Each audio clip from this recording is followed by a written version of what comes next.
이영주 뉴스캐스터와 함께합니다. 어서 오세요. 안녕하세요. 자, 오늘 어떤 이슈인가요? 월 700만 원 넘게 버는 고소득 가구의 76%가 스스로를 중산층으로 인식하고 있다는 이슈입니다. 그러면 이 이상은 중산층이 아니라 상류층이다 이런 얘기인가요? 예, 맞습니다. 자세한 내용을 좀 설명해 주시면. 예, 황수경 한국개발연구원 선임연구원과 이창근 국제정책대학원 교수가 한국의 중산층은 누구인가라는 연구 보고서를 발표했는데요. 네. 이 보고서에 따르면 우리나라에서 스스로 경제적 상층이라고 생각하는 사람은 전체의 3%가량에 불과해서 통상적인 상층 기준인 소득 상위 20%와 아주 큰 괴리가 있다는 결과가 나왔습니다. 네.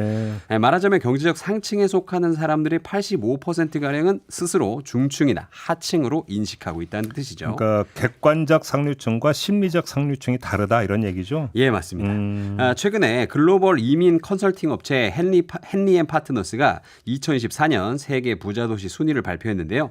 서울에 자산이 100만 달러, 약 13억 6천만 원이 넘는 이 백만장자가 8만 명이 넘는다는 결과가 나왔습니다.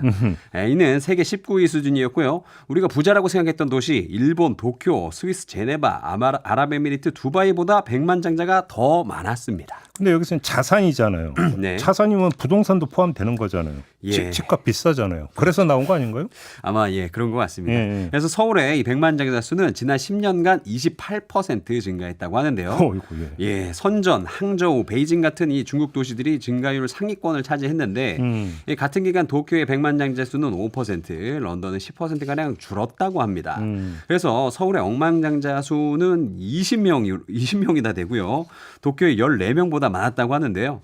아무튼 이 앞서 소개해드린 중산층 인식에 따르면 이분들 중 많은 분들이 자신을 경제적 상층으로 인식하지 않고 있을 확률이 굉장히 높습니다.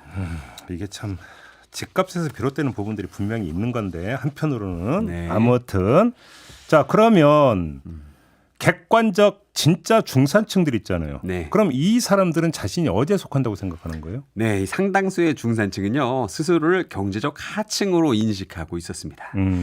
중위소득의 75%에서 200%를 중산층 기준으로 삼는 OECD 기준에 의하면 우리나라 1인 중위소득은 약 월 222만 원으로 한 달에 대략 167만 원에서 445만 원을 벌면 중산층으로 분류가 됩니다.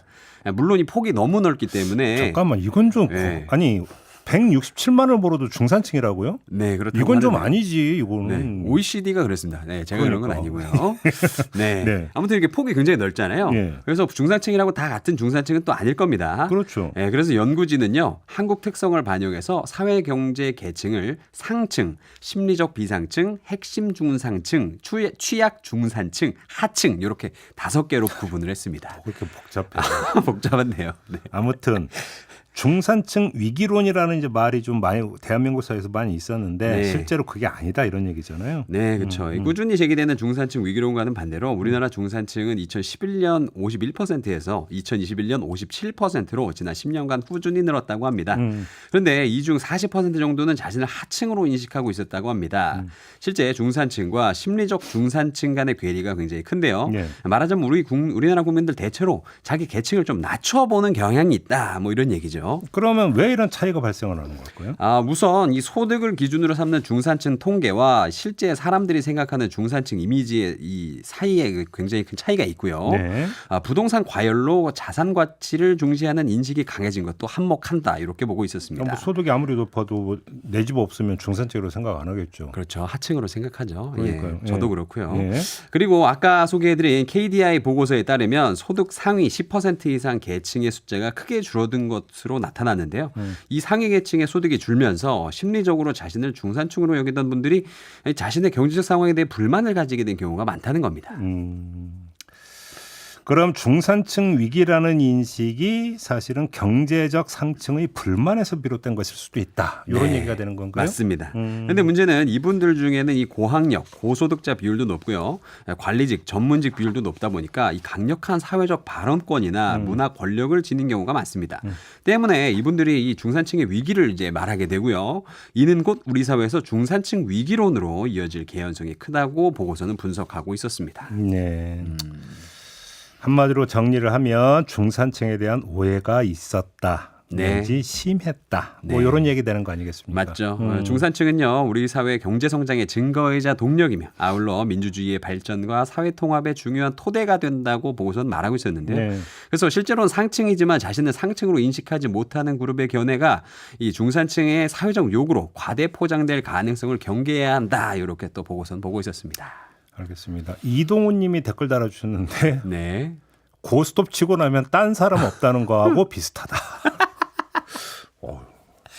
맞네요. 촌철인데요. 네. 데이지님, 우리나라 중산층의 기준은 사교육을 얼마나 시키냐 이거 아닙니까? 라고 또 이렇게 아주 독특한 판단 기준을 좀 제시해 주셨는데 이게 네. 이제 삶에서 나오는 이야기인 거죠. 네, 그렇죠. 그러니까 이제 통계는 담아내지 못하는 네. 그렇죠. 실제 삶의 모습에서 이런 지금 댓글이 달렸다. 이런 말씀까지 전해드리면서 여기도 이슈 마무리하겠습니다. 이용주 캐스트였습니다. 고맙습니다. 감사합니다.